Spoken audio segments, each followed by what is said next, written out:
Assalamualaikum warahmatullahi wabarakatuh. Saya Wida Hairani dari Prodi Ekonomi Pembangunan kelas C NIM 106. Di sini saya akan menjelaskan mekanisme pasar pemikiran Ibnu Khaldun dalam perspektif instrumental values of economic system kapitalis. Untuk memenuhi tugas atau UTS Islam, mata kuliah Islam dan Ekonomi. Biografi Ibnu Khaldun. Ibnu Khaldun bernama lengkap Abdurrahman Abu Zaid Walyuddin Ibnu Khaldun.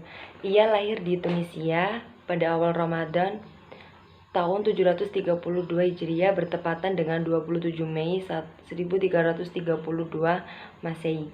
Berdasarkan silsilahnya, Ibnu Khaldun mempunyai hubungan darah dengan Wa'il Ibnu Hajar, salah satu sahabat Nabi yang terkemuka. Keluarga besar Ibnu Khaldun ini berasal dari Hadramaut, Yaman, terkenal sebagai keluarga yang berpengetahuan luas dan menduduki jabatan-jabatan strategis dalam pemerintahan dan kenegaraan. Dalam bidang pendidikan, ia memulai menimba ilmu dari guru pertamanya, yaitu ayahnya sendiri. Sejak kecil, ia sudah menghafal Al-Quran dan menguasai tajwid. Selain itu, dia juga menimba ilmu agama, fisika, hingga matematika. Beliau sering disebut sebagai bapak pendiri ilmu historiografi, sosiologi, dan ekonomi. Beliau meninggal pada tanggal 19 Maret 1406 Masehi. Karir dan karya intelektual. Ibnu Khaldun menduduki jabatan tertinggi dalam administrasi negara dan mengambil bagian dalam hampir semua pertikaian politik di Afrika Utara. Beliau banyak mendapat tawaran jabatan dikarenakan kecerdasannya, seperti diangkat menjadi duta di Istana Raja Pedro el Cruel di Granada. Beliau juga berkali-kali mendapat tawaran jabatan politik. Bahkan beliau seringkali berpindah tangan dari satu penguasa ke penguasa lainnya. Kemudian karya Ibnu Khaldun yang terkenal adalah Muqaddimah. Ibnu Khaldun menyelesaikan buku Muqaddimah ini pada pertengahan tahun 779 Hijriah atau 1377 Masehi. Dalam buku tersebut, Ibnu Khaldun memberikan bahasan yang luas terhadap teori nilai, pembagian kerja dan perdagangan internasional, hukum permintaan dan penawaran, konsumsi, produksi, uang, siklus, dan beberapa bahasan teori makro lainnya. Pemikiran Ibnu Khaldun tentang mekanisme pasar. 1. Teori harga. Faktor yang sangat berpengaruh adalah permintaan dan penawaran. Dalam kitab atau buku Muqaddimah terdapat satu bab mengenai mekanisme harga. Bab tersebut berjudul Harga-harga di Kota. Dalam bab tersebut, menurut Ibnu Khaldun, bila suatu kota berkembang dan populasinya pun bertambah banyak, maka rakyatnya akan semakin makmur. Kemudian hal tersebut akan menyebabkan terjadinya kenaikan permintaan terhadap barang-barang dan akibatnya harga akan semakin naik. Yang kedua, teori nilai. Tenaga kerja menjadi sumber yang sangat berharga. Tenaga kerja penting bagi semua akumulasi modal dan pendapatan. Sekalipun pendapatan dihasilkan dari sesuatu selain keahlian, nilai-nilai dari menghasilkan laba dan modal harus mencakup nilai tenaga kerja. Ibnu Khaldun menyatakan, sebuah peradaban besar menghasilkan keuntungan yang besar karena besarnya jumlah tersedia tenaga kerja yang merupakan penyebab dari keuntungan. Spesialisasi kerja. Pembagian kerja atau division of labor. Ibnu Khaldun menguraikan tentang cara memperoleh makanan.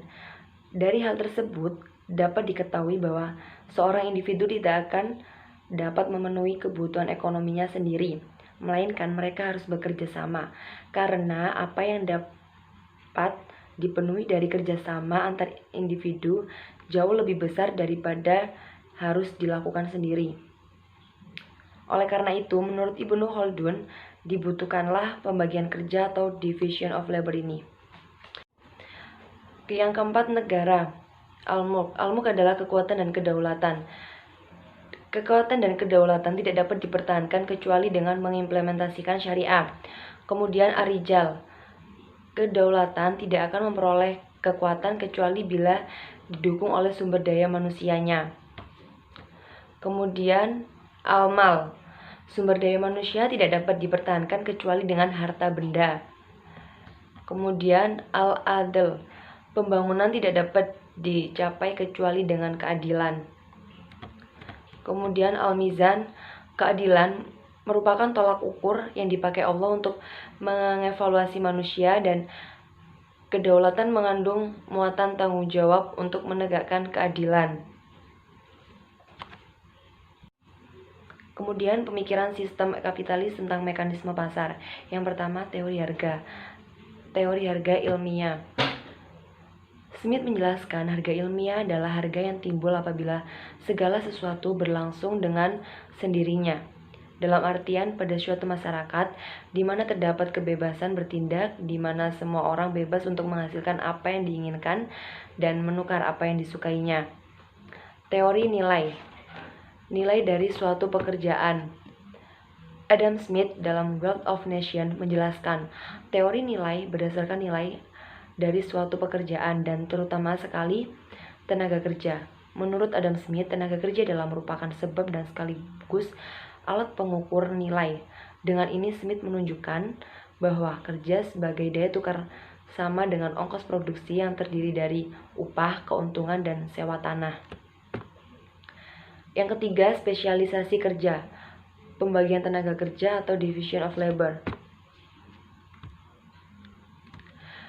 Dalam tulisannya, Smith cukup banyak memberikan perhatian pada produktivitas tenaga kerja. Smith mengambil kesimpulan bahwa produktivitas tenaga kerja dapat ditingkatkan melalui apa yang disebutnya dengan pembagian kerja atau division of labor. Pembagian kerja akan mendorong spesialisasi, di mana orang akan memilih mengerjakan yang terbaik sesuai dengan bakat dan kemampuannya masing-masing. Menurut Smith, bukan perbedaan kodrati dalam hal bakat dan ketidakmampuan manusia untuk memenuhi kebutuhannya sendiri yang menjadi cikal bakal dari pembagian kerja. Justru pembagian kerja adalah konsekuensi niscaya dari kecenderungan tertentu dalam hakikat manusia, yaitu kecenderungan untuk berdagang dan mempertukarkan suatu barang dengan barang lainnya. Yang keempat, negara. Adam Smith tidak membedakan secara tegas antara pemerintah dengan negara karena keduanya dapat dipertukarkan. Alasannya mungkin karena dalam kenyataannya praktis peran negara bisa dijalankan oleh birokrasi atau pemerintah. Kita akan melihat bahwa di satu pihak campur tangan negara yang berlebihan atau distorsif akan merugikan, tetapi di satu pihak lainnya negara justru sangat dibutuhkan untuk bisa menjamin keadilan bagi semua. Di satu pihak, sistem kebebasan kodrati dan keadilan menolak campur tangan dalam negara, tetapi di pihak lain dalam sistem sosial yang sama, peran negara sangat sentral.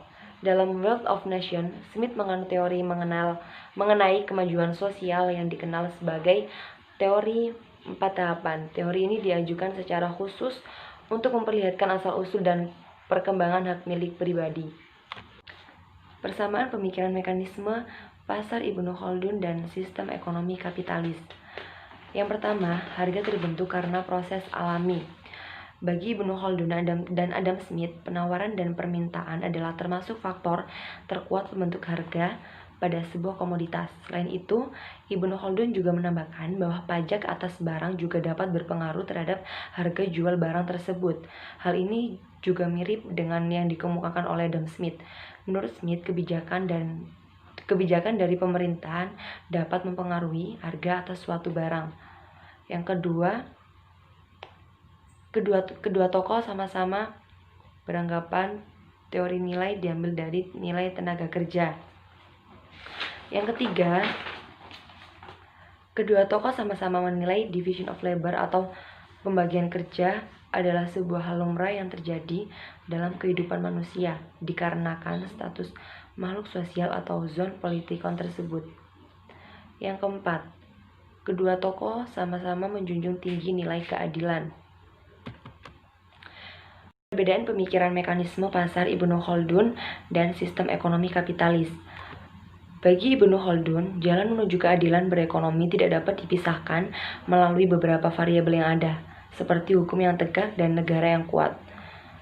Tapi jika menurut Smith, jalan menuju keadilan berekonomi tidak dapat dicampur tangani oleh pemerintah, selaras dengan paham laissez-faire. Sekian penjelasan dari saya, kurang lebihnya saya mohon maaf. Wassalamualaikum warahmatullahi wabarakatuh.